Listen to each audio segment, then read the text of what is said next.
Hello दोस्तों, कैसे हैं आप लोग। आज हम पढ़ने वाले हैं इम्पॉर्टेंट 15 फिजिक्स एमसीक्यूज आईसीएसई 2026।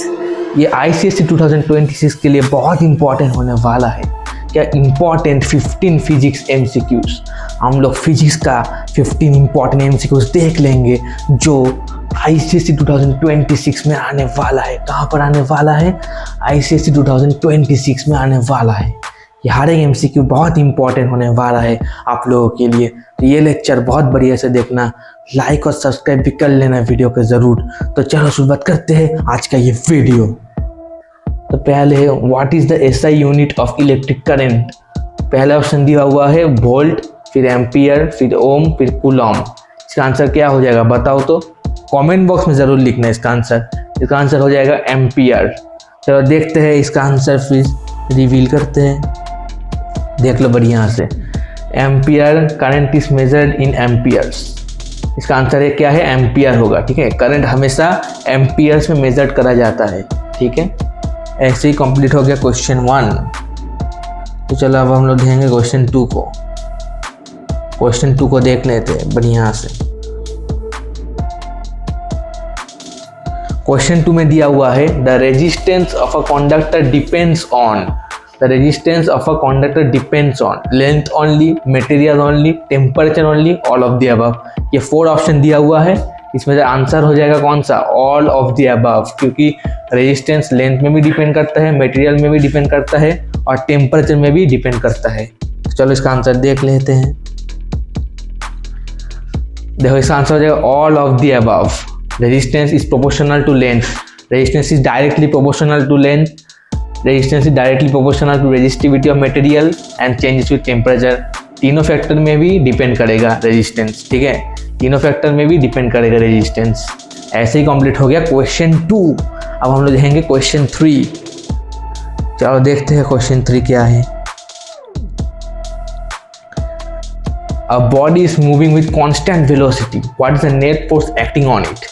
पहला ऑप्शन दिया हुआ है 0, फिर होगा equal to mass into velocity. Option C में दिया हुआ है equal to mass into acceleration. Option D में दिया हुआ है कैन नॉट से। तो इसमें से आंसर कौन सा हो जाएगा? चलो देखते हैं बढ़िया से।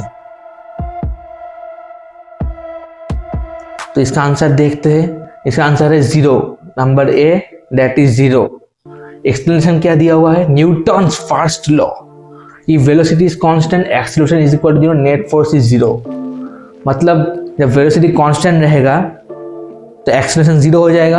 एक्सेलरेशन 0 मतलब क्या? F equal to M into A. तो एक्सेलरेशन 0 मतलब F equal to mass into acceleration. Acceleration 0 मतलब नेट फोर्स भी 0, इसलिए नेट फोर्स 0 आ गया। Net force is 0। चलो नेक्स्ट क्वेश्चन देखते हैं।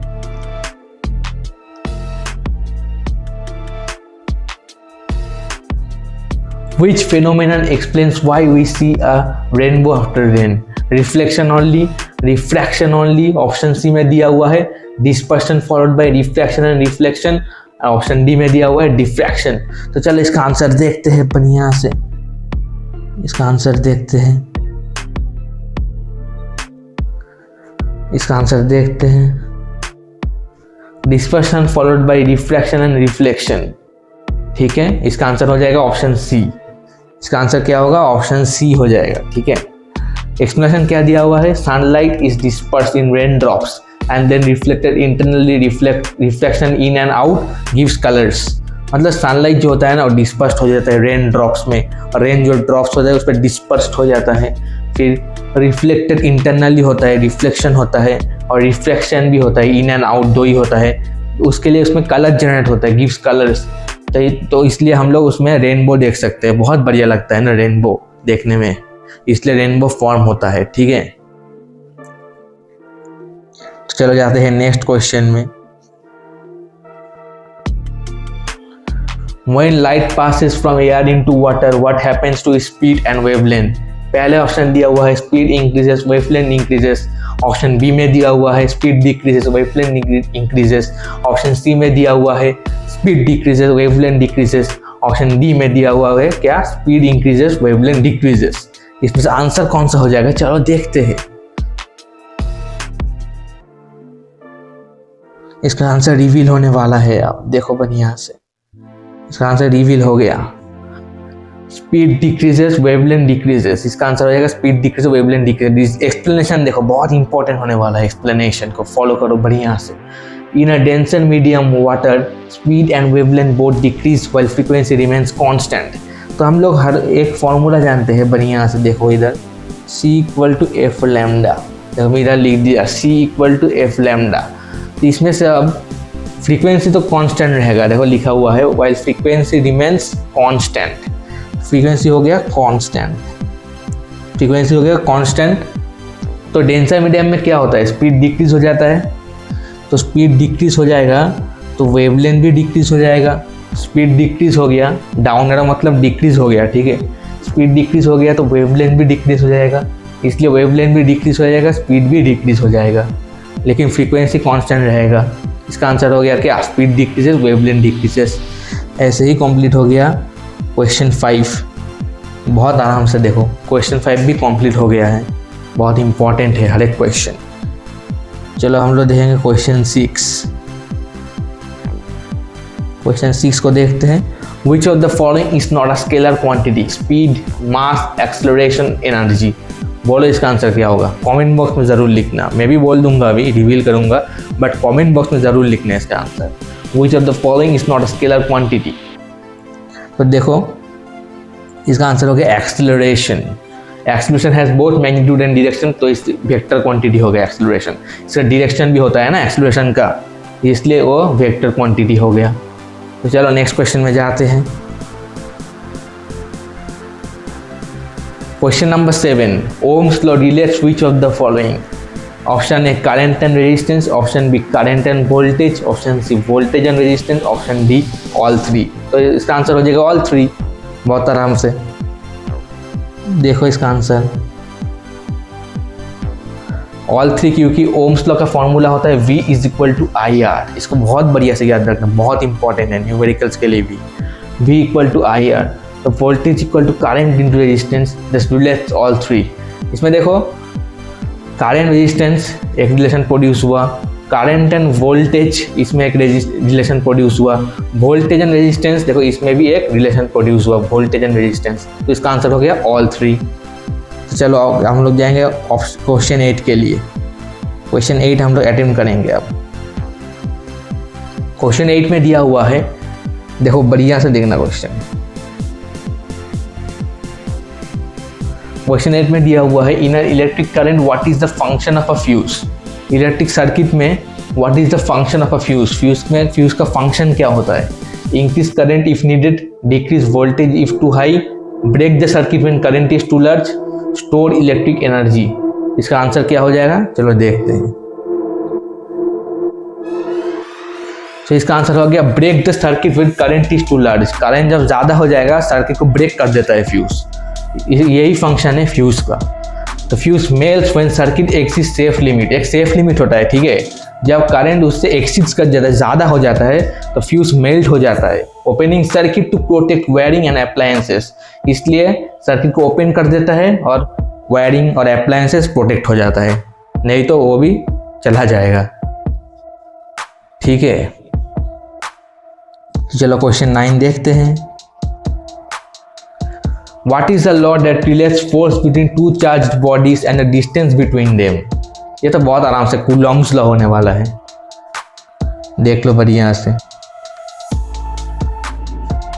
देख लेना। कूलॉम्स लॉ होता है क्या, force is directly proportional to product of charges F equal to Q1 Q2 by R square, और inversely proportional to square of distance between them.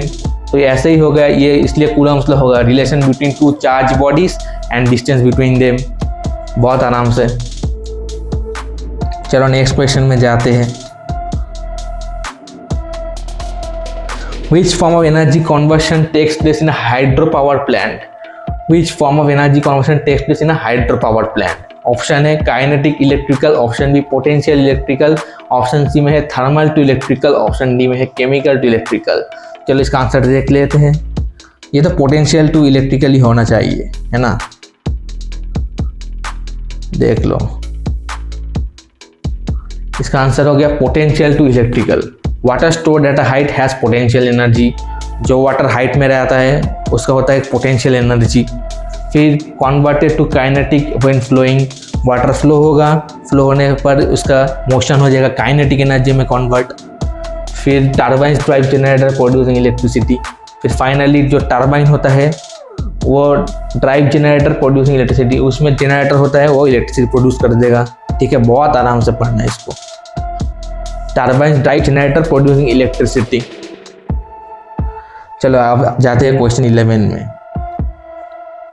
What is the focal length of a spherical mirror if an object at 30 cm forms a real image at 20 cm? Option A दिया हुआ है 12 centimetre, option B 54 centimetre, option C 120 centimetre, option D 60 centimetre. इसका answer मैं नहीं बोलूँगा, ये आप लोग कमेंट बॉक्स में ज़रूर लिखना। इसका आंसर इधर रिवील नहीं होगा, कमेंट बॉक्स में ज़रूर लिखना है इसका आंसर, बहुत इंपॉर्टेंट रहने वाला है। हाँ, क्वेश्चन 12 को देखो। Which of the following is a renewable source of energy? Coal, oil, solar, natural gas. Which of the following is a renewable source of energy? Coal, oil, solar, natural gas. बोलो, solar होगा ना, solar. देखो इसका answer हो गया solar. Solar energy is renewable, others are fossil non renewable. बहुत बढ़िया से पढ़ना है इसको। तो क्वेश्चन 13 को देख लेते हैं हम लोग अब। क्वेश्चन 13 में दिया हुआ है what is radioactivity. Option A में दिया हुआ है emission of electrons from nucleus, emission of alpha beta और gamma from unstable nucleus, chemical reaction, radiation from infrared. इसका आंसर होना चाहिए एमिशन ऑफ अल्फा बीटा और गामा फ्रॉम अनस्टेबल न्यूक्लियस। ये प्रॉपर डेफिनेशन होता है रेडियो एक्टिविटी का। चलो देखते हैं इसका आंसर। देखो एमिशन ऑफ अल्फा बीटा और गामा, मैंने जो बोला था वही आंसर है। एमिशन ऑफ अल्फा बीटा और गामा फ्रॉम अनस्टेबल न्यूक्लियस, इसको बोलते हैं radioactive decay involves emission of this from unstable atoms. Radioactive decay में ये तीनों पार्टिकल निकलता है फ्रॉम अनस्टेबल न्यूक्लियस से। ठीक है, अब क्वेश्चन दिया हुआ है which material does sound travel fastest among this? Air, water, steel, vacuum. चलो इसका आंसर देखते हैं।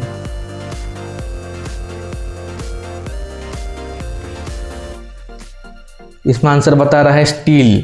क्यों स्टील क्यों होगा? क्योंकि sound travels fastest in solid, solid में सबसे ज़्यादा फास्ट मूव करता है साउंड, तो इसलिए आंसर हो गया स्टील हो जाएगा। इसका आंसर हो जाएगा क्या? स्टील। ठीक है, इसका आंसर हो जाएगा steel. Slower in liquids, liquids में थोड़ा और स्लो होगा। सबसे ज़्यादा स्लोएस्ट मूव करेगा गैस में, और वैक्यूम में तो ट्रेवल ही नहीं करता sound. Don't travel in vacuum. ठीक है, ऐसे ही हो गया क्वेश्चन 14 कंप्लीट। अब हम लोग देखेंगे क्वेश्चन 15। क्या दिया हुआ है? Which electromagnetic waves have the highest frequency? Radio waves, microwaves, visible light. और ऑप्शन डी में दिया हुआ है गामा रेस। इसका आंसर हो जाएगा गामा रेस। हाईएस्ट फ्रीक्वेंसी है ना, ये तो गामा रेस का ही होता है। देख लो आंसर भी दिया हुआ है gamma rays. Gamma rays are the extreme high frequency end of the electromagnetic spectrum. Gamma rays का हाईएस्ट फ्रीक्वेंसी होता है, ये बात बड़ी से याद रखना। गामा रेस का हाईएस्ट फ्रीक्वेंसी होता है। ठीक है, और क्वेश्चन नहीं है, क्वेश्चन 15 भी कंप्लीट हो गया। ये हर एक 15 MCQs, ठीक है, ये हर एक 15 MCQs फिजिक्स का बहुत इंपॉर्टेंट रहने वाला है आप लोगों के लिए एग्जाम के लिए। ये वीडियो को एंड तक जो लोग देखे हैं वो लोग बहुत बढ़िया बेनिफिट हो चुका है उन लोगों को, क्योंकि ये 15 MCQs बहुत इंपॉर्टेंट है फिजिक्स का, जो ICSE 2026 में आने वाला है। ठीक है, बहुत बढ़िया से इसको पढ़ लेना एक बार, और वीडियो को एंड तक देखने के लिए बहुत बहुत धन्यवाद। Thank you very much.